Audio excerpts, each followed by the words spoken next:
ఇక డీటెయిల్ చూస్తే జనగణనలతో పాటు కులగణన చేయాలని కేంద్ర ప్రభుత్వం నిర్ణయించడం అభినందనీయమని తెలంగాణ సీఎం రేవంత్ రెడ్డి అన్నారు.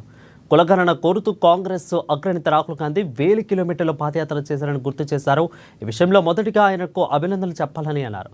జూబ్లీ హిల్స్లోని తన నివాసంలో ఏర్పాటు చేసిన మీడియా సమావేశంలో రేవంత్ రెడ్డి మాట్లాడారు.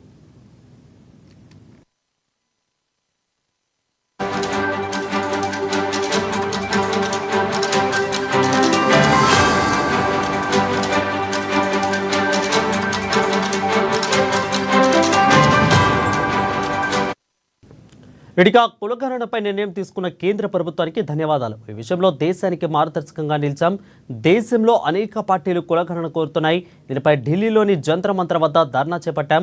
కులగణన విషయంలో కేంద్ర మంత్రుల కమిటీ ఏర్పాటు చేయాలి. అందులో కేంద్ర మంత్రులు సీనియర్ అధికారులను నియమించాలి.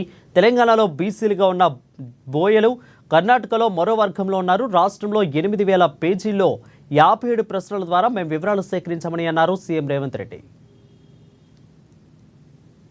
గాంధీ గారు కన్యాకుమారి నుంచి కశ్మీర్ వరకు 150 రోజులు 4000 కిలోమీటర్లు మండు టెండల్లో మంచు కొండల్లో పాదయాత్ర చేస్తూ ఈ దేశ ప్రజలందరినీ కలిసినప్పుడు దేశ ప్రజల యొక్క ఆలోచన, దేశ ప్రజల యొక్క గుండె చప్పుడు విన్న రాహుల్ గాంధీ గారు స్పష్టమైన హామీ ఇచ్చిండు ఈ దేశ ప్రజలకు.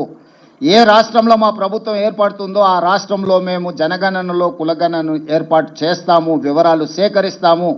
అదేవిధంగా కేంద్రంలో కూడా మా ప్రభుత్వం ఏర్పడిన ఎంబడే జనగణనలో కులగణనను కలిపి సమాచారాన్ని సేకరించి ఇది ఈ సమాజానికి సంబంధించిన ఎక్స్రే, ఈ ఎక్స్రే ద్వారా వాళ్ళు ఎంతమంది ఉన్నారో అంత వాళ్లకు నిధుల విషయంలో, నియామకాల విషయంలో న్యాయం చేస్తామని రాహుల్ గాంధీ గారు హామీ ఇచ్చారు.